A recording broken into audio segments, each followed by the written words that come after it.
On a passé des heures à jouer, à imaginer qu'on était de super espionnes ou des princesses de contes de fées. À l'avenir, on passera le permis de conduire, puis on ira à New York et on écrira un livre.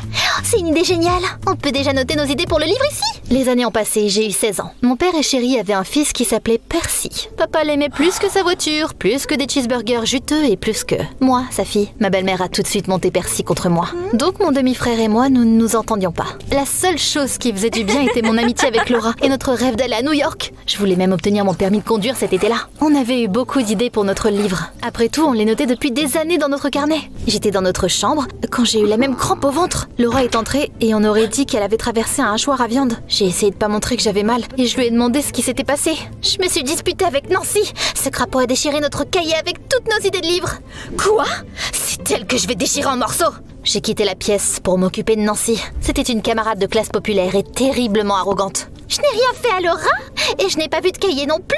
J'ai vu cette psychopathe déchirer sa jupe et se rouler dans la boue pour se salir. Heather, tu savais que Laura aimait Billy? Et quoi? Billy m'a invité à sortir. C'est pourquoi ton ami t'a menti sur moi. Tu comprends maintenant? S'il y avait bien une chose que j'avais apprise, c'était de ne pas tirer de conclusions hâtives. J'ai décidé de parler à Laura. Heather, je suis sous la douche. Tu peux m'apporter une serviette?